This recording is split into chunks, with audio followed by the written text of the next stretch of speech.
você também vai fazer o final. Então vamos lá. Boa noite a todos. Abrimos mais uma sessão de uma banca examinadora de conclusão de curso, trabalho de conclusão de curso, da acadêmica Joana Pimentel Portes, trabalho titulado O Julgamento de Jesus Cristo à Luz do Direito Romano. Gostaria de cumprimentar especialmente a professora Micaela e a professora Maria Beatriz. A professora Luísa. Também, né? Professora Luísa. Duas bandas anteriores já bugou. A professora Luísa e a professora Maria Beatriz, que aceitaram gentilmente o convite para examinar o trabalho. E mais especialmente ainda a Joana, que é o motivo de nós estarmos aqui hoje. Então, Joana, conforme as orientações que eu passei anteriormente a você, você terá até 15 minutos para realizar a sua apresentação e após isso você devolve a palavra à banca examinadora. Boa noite a todos. Eu primeiramente agradeço a presença de todos aqui reunidos. É uma grande honra para mim, em especial agradeço aos meus examinadores, professora Luísa, professora Maria Domênico e o meu orientador, professor Matheus José Vecchio. Eu me chamo Joana Pimentel Portes e o tema da minha pesquisa foi o julgamento de Jesus Cristo à luz do direito romano. O meu objetivo geral é analisar a conformidade do julgamento de Jesus Cristo, o qual foi conduzido pela autoridade romana, com o direito romano vigente à época. Dentre os meus objetivos específicos eu tenho examinar a estrutura do sistema jurídico romano durante o Império, considerando a sua configuração no contexto do julgamento de Cristo, analisar também o cenário político e jurídico da Palestina sob a administração romana, com destaque para a competência penal que era exercida por Pôncio Pilatos, e por fim eu identificar as etapas processuais do julgamento, cotejando os procedimentos e confrontando com os institutos jurídicos romanos aplicáveis à época. O meu problema de pesquisa é: o julgamento de Jesus Cristo, conduzido pela autoridade romana, foi realizado de acordo com as normas processuais e materiais do direito romano vigentes à época? A minha hipótese é de que o julgamento ele não observou integralmente as garantias processuais previstas no sistema penal romano, uma vez que há indícios de ausência de elementos essenciais, como, por exemplo, o libellus accusationis, o contraditório e a sentença escrita, além da influência de pressões políticas e religiosas na condução do processo. Nesse sentido, embora formalmente inserido no ordenamento romano, o julgamento ele pode ter sido desvirtuado da sua finalidade jurídica, assumindo contornos de instrumento de repressão estatal. No meu primeiro tópico, eu abordo o direito romano no período do Império, a estrutura e o funcionamento do sistema jurídico romano. A consolidação do Principado, que foi instaurada por Augusto no final do século I a.C., ela representou não apenas uma modificação do sistema político, mas principalmente uma mutação do sistema judicial. Ocorreu a centralização do poder nas mãos do imperador. O Senado, que antes outrora é responsável por deliberações políticas e judiciais relevantes, ele se viu subordinado ao imperador. Os atos normativos do imperador, eles passam a prevalecer sobre o direito pretoriano, o sistema ele passa a ser inquisitório e estatal, e as cortes colegiadas, elas cedem lugar à cognitio extra ordinem, que era o procedimento extraordinário do direito romano. Assim, o imperador ele se torna o detentor do ius gladi, ou seja, ele detinha o poder da espada, ele poderia decidir sobre a vida e a morte. No que refere-se às normas processuais e materiais aplicáveis aos julgamentos, nós temos que, com a consolidação da cognitio extra ordinem, houve uma transformação do processo em instrumento de controle político. Todavia, esse rito ele ainda preservava algumas formalidades do período da República, como, por exemplo, para que um processo penal fosse iniciado, era necessário que tivesse a presença da libellus accusationis, que era uma petição por escrita, onde detinha todas as informações do réu. Qual o motivo da sua acusação e, possivelmente, o pedido de sua acusação e condenação. Essa petição, que se chamava libellus accusationis, ela deveria permanecer no erário público por aproximadamente 30 dias. Isso iria garantir um tempo de preparo para que o réu pudesse, então, exercer ali e preparar a sua defesa. No plano material, o direito penal do Principado ele era regido especialmente pela lei de Lex Iulia de Maiestate, ou seja, era a lei de ofensa ao imperador.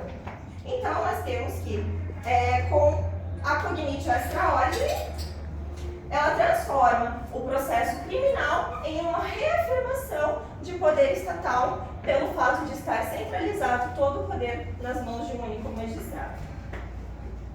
No meu tópico seguinte, eu apresento a competência penal de Pôncio Pilatos, primeiramente apresentando o contexto político e jurídico da Palestina sob o domínio romano. Aproximadamente em 63 a.C., a Judéia ela é conquistada por Roma e ela passa a ser reino vassalo sob a tutela romana. As instituições, que eram antes amplas, elas passam a ser meramente consultivas. O Sinédrio, que era o Conselho Supremo do povo judeu, ele perde o ius gladi, que era o direito de aplicar a pena de morte, passando então a tratar unicamente de questões religiosas e civis menores. Questões criminais e políticas dependiam do aval do imperador. Haviam inúmeras divergências nesse tempo, pois Roma veio impondo a cobrança de tributos, tropas romanas, bem como eles tinham a intenção de dominar o templo. Isso gerava uma grande tensão em insurgências ali com o pessoal da Judéia e a aplicação do direito romano, que era aplicado para todo o território romano. Então, havia-se a chamada Pax Romana, que, na verdade, era uma falsa paz, onde beneficiava Roma, mas em relação às províncias, eles eram discriminados pelo fato de serem subordinados. No que refere-se à competência penal de Pôncio Pilatos, Pilatos ele foi nomeado por Tibério para o cargo de prefeito da Judéia. Ele governava de forma autoritária, acumulando funções civis, militares e judiciais, e também ele era detentor do ius gladi, ou seja, Pilatos ele podia aplicar a pena de morte. Então, devido à postura inflexível diante das tradições locais, ocorriam inúmeros conflitos com a população judaica, pois eles não gostavam de se submeter a uma ordem romana, tendo em vista que o Sinédrio possuía suas leis próprias e gostavam de viver conforme a lei judaica. Mas podemos definir que a atuação de Pôncio Pilatos ela refletia o esforço de tentar equilibrar a autoridade imperial que lhe foi dada pelo imperador, mas ele também precisava manter e preservar a ordem pública na província. E no meu tópico 4, eu trago a análise jurídica do julgamento de Jesus Cristo. No meu primeiro 4.1, eu apresento a sequência processual do caso de Jesus Cristo, à luz do direito romano, com base em fonte histórica da Bíblia, segundo o Evangelho do Senhor Jesus Cristo, o qual foi escrito por seus discípulos. Então, eu trago desde o momento da sua prisão no Getsemane até, por fim, a sua crucificação, onde lhe foi atribuído o crime de lesa majestade. E aqui eu trago as ilegalidades que eu identifiquei no julgamento com essa pesquisa, sob a luz do direito romano, trazendo a primeira ilegalidade, sendo ela a ausência da libellus accusationis. Jesus Cristo ele não teve uma petição por escrita, ele não foi informado do que ele estava sendo condenado. Simplesmente ele é capturado na madrugada pelos soldados do Sinédrio e eles fazem isso sem a petição essencial. E isso geraria nulidade se seguido a cognitio extra ordinem, que era o modelo processual implantado na época. Então aí nós temos a primeira ilegalidade. A segunda ilegalidade, ela decorre da violação das normas temporais e procedimentais que regiam ambos os direitos. No caso de Cristo, a prisão dele ocorreu de noite, na madrugada do feriado de Páscoa. Isso para o Sinédrio já era ilegal, pois eles não podiam, de acordo com as leis deles, interrogarem ou capturarem qualquer pessoa em período sagrado, muito menos à noite. Então, aprisionar alguém escondido à noite em plena festividade religiosa feria as regras de tempo e de publicidade do processo. A terceira ilegalidade, ela consiste na reunião do Sinédrio antes do amanhecer. O Sinédrio ele delibera sobre uma causa de pena de morte, mas ele não era detentor do ius gladi, ou seja, ele não tinha poder para aplicar a pena capital. Então, aqui nós temos a ilegalidade no sentido de que um tribunal que não é competente, reunido em horário proibido, sem publicidade adequada e sem garantir o contraditório de forma real. Quarta ilegalidade é a requalificação da acusação. Primeiro, o Sinédrio acusa Cristo de blasfêmia por se identificar Filho de Deus. Porém, com medo da força que ele tinha, pois Cristo vinha crescendo em grandes maravilhas e milagres, o Sinédrio, temendo que Roma viesse e derrubasse o templo, devido à sua fama, eles decidem elaborar uma estratégia para tipificar uma ofensa religiosa que o Sinédrio estava se doendo, para aplicar uma pena de lesa majestade. Ou seja, a intenção era levar Cristo à execução. Mas para que isso acontecesse, somente se Pilatos determinasse. Então, aquilo que era uma ofensa religiosa, eles conseguem transferir em um crime político. A quinta ilegalidade, Pilatos reconhece a inocência de Cristo, mas não o absolve. O Sinédrio leva Jesus a Pilatos. E Pilatos declara pela primeira vez que Jesus é inocente, mas não o absolve. Aqui nós temos que Pilatos, por várias vezes, ele diz claramente não encontrar culpa em Cristo e que ele não merecia a morte. Mas mesmo assim, em vez de absolvê-lo, ele cede à pressão dos líderes religiosos da multidão, reconhecendo a inocência, mas não decide pela condenação por medo das consequências políticas, o que fere a própria lógica de justiça do processo. A sexta ilegalidade, ela consiste na remessa do caso a Herodes Antipas. Pilatos, na intenção de não assumir a responsabilidade de estar condenando alguém que ele já considerava inocente, ele decide enviar Jesus Cristo a Herodes Antipas, que era tetrarca da Galileia. Jesus, por ser galileu, então Pilatos pensa, eu vou mandar Jesus para lá, e Herodes resolve a situação. Eu não quero ter responsabilidade nisso. Porém, quando Jesus chega a Herodes também não identifica culpa alguma em Cristo.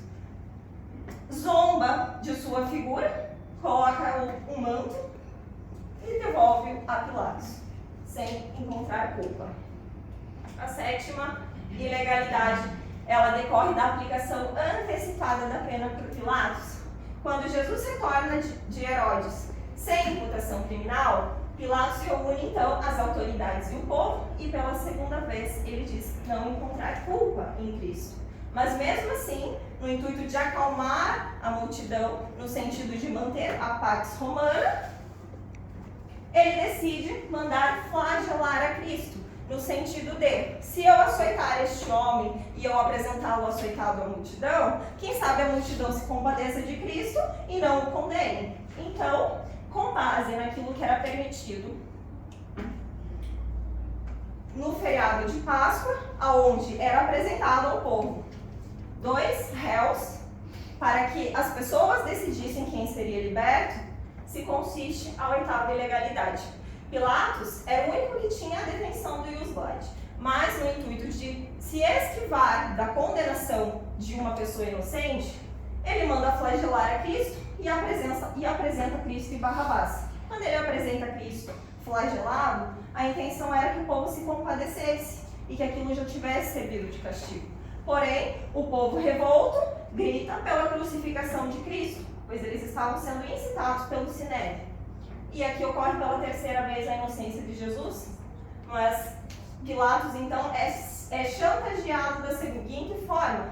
Diziam para ele, se soltas este homem, não és amigo de César. Então, com medo político, ele cede, lava as mãos e declara, estou inocente do sangue desse justo. Enquanto o povo responde que o sangue dele caia sobre nós e nossos filhos. Ou seja, em vez de julgar como autoridade, Pilatos ele terceiriza a decisão para a multidão, transformando o julgamento em puro clamor popular sem critério político. A nona ilegalidade consiste no emprego do suplício como espetáculo público. Aqui nós vemos a flagelação, a coroação de espinhos, um novo açoitamento a Cristo. Isso serviu unicamente como desvio, isso foi exatamente um desvio de poder punitivo romano. Ou seja, em vez de aplicar a pena com uma finalidade jurídica, os soldados transformaram o castigo em um espetáculo de humilhação. E por fim, a 10ª ilegalidade consiste na tipificação indevida do crime de ofensa ao rei. Jesus, ele é então condenado pelo crime de traição contra César, porque o Sinédrio conseguiu tipificar isso para Pilatos. Esse tipo de acusação, em regra, recaía somente para quem possuía alguma posição dentro do sistema imperial, o que não era o caso de Jesus. E ainda ele não ameaçava, ele não representava nenhuma ameaça ao poder de Roma. Jesus, ele não era cidadão romano, ele não tinha cargo no império e ele não liderava um movimento político para que assim fosse atribuído a ele este crime. Mas mesmo assim, sobre a cruz é colocada a inscrição em hebraico, latim e grego, Jesus Nazareno, rei dos judeus, como se Cristo fosse um rei rival de César. Com isso, Pilatos dá uma roupagem política à execução, criando um álibi, se necessário, para justificar a Tibério a execução de um homem que aparentemente não tinha culpa nenhuma. E das minhas considerações finais, eu entendo que o julgamento de Jesus, ele não observou as normas processuais romanas.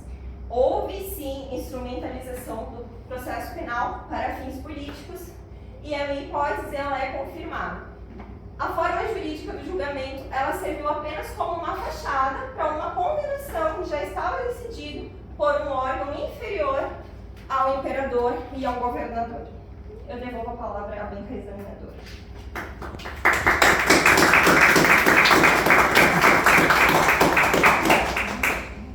Parabéns, Joana, pela apresentação. Os meus comentários já foram feitos durante as orientações, então eu passo imediatamente a palavra à professora Maria Beatriz para tecer seus comentários. Boa noite, Joana. Boa noite a todos os presentes, em especial ao professor Heloísa, ao professor Matheus. Para mim é uma honra estar aqui, compondo a sua banca, ao lado da professora Elô, a qual eu admiro muito, o professor Matheus também. A primeira pergunta, Joana, ao ver o seu trabalho, antes mesmo de ler o seu trabalho, é por que desse tema? O que te levou, né, a pesquisar sobre esse assunto, a fazer sobre esse tema? Eu vou responder de forma bem pessoal.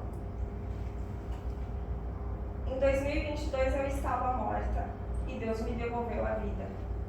Como forma de agradecimento, eu prometi a Deus que aonde eu colocasse os meus pés, aonde Ele me levasse, eu honraria o nome dEle.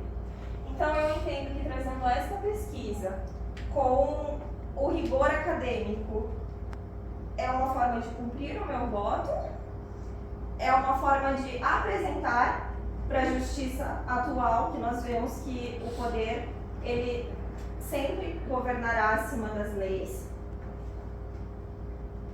E eu confirmo o meu voto a Deus porque eu creio que o julgamento de Cristo foi o caso mais marcante da história da humanidade e eu considero o julgamento mais legal da humanidade, mas isso tudo decorreu para o cumprimento da palavra de Deus. Mas eu escolhi esse tema por isso. A minha intenção era honrar o nome de Deus, porque se não fosse por Ele eu não estava aqui hoje. Sobre as questões da metodologia, eu vou deixar para a professora Elô, que ela tem algumas considerações a fazer, mas eu fiz aqui uma anotação. Você destacou, né, o comportamento de Pilatos como hesitante, né, não queria em nenhum momento, né, condenar Jesus, não via crime nele. E o fato dele consultar a multidão, dele terceirizar, você falou exatamente essa palavra, né? Terceirizar esse julgamento, você considera, na visão, né, do seu trabalho, da visão jurídica e política da época, uma questão de desvio jurisdicional e por quê? Eu acredito que sim, que houve um desvio da função jurisdicional, mas eu entendo, Pilatos, ele tinha a necessidade de manter um certo equilíbrio. Então, ao mesmo tempo que o Sinédrio instigava toda aquela multidão, e que não era pouco, porque se formos ler os relatos bíblicos, Jesus arrastava mais de 12 mil pessoas. Então eu entendo que a partir do momento que o Sinédrio ele faz a multidão incitar pela crucificação de Cristo, inclusive eles usam isso para Pilatos, se tu não o crucificar, tu está se mostrando inimigo de César. Então, na intenção de que Pilatos não tivesse problemas com César, que foi quem lhe deu o cargo, mas que também ele não gerasse uma rebelião muito grande com o Sinédrio, ele aproveita o momento do feriado de Páscoa, onde, pela tradição, é permitido oferecer à multidão 2 condenados, 2 réus. Então, eu entendo que era uma possibilidade de realmente ele livrar Jesus daquilo. Só que isso não ocorre, porque a multidão clama pela libertação de Barrabás. Então, eu entendo que a intenção de Pilatos realmente foi manter o equilíbrio, mas ele não esperava que tomaria a finalidade que teve. Tanto que quando ele manda crucificar a Cristo, na cruz era necessário conter o motivo da execução. Então ele manda colocar Jesus de Nazaré, rei dos judeus. Essa tipificação, se chegasse até o imperador, que era Tibério, ou no caso César, ela sustentaria uma execução com base em uma pessoa que estava tentando tirar o reinado de César. Então era um álibi ali para ele não se prejudicar com César, mas ao mesmo tempo ele fazer a vontade da multidão. Obrigada, Joana. Devolvo a palavra ao professor Matheus. Obrigado pelos comentários, professora Maria Beatriz. Só que uma dúvida rápida, da justificativa do teu trabalho, em relação à pergunta da professora Maria Beatriz, também consta na tua justificativa do trabalho, né? Sim. Que seria? Que seria uma tentativa de manter o equilíbrio, era a tentativa de manter a Pax Romana, ou seja, ele tinha que ceder ao que o imperador mandava, mas ao mesmo tempo, como prefeito e governador da Judéia, ele não podia causar uma rebelião. Então, na intenção dele manter a paz, ele deposita a decisão nas mãos da multidão, tirando a culpa dele. Obrigado pelas ponderações da professora Maria Beatriz. E passo imediatamente a palavra, então, à professora Heloísa para tecer seus comentários.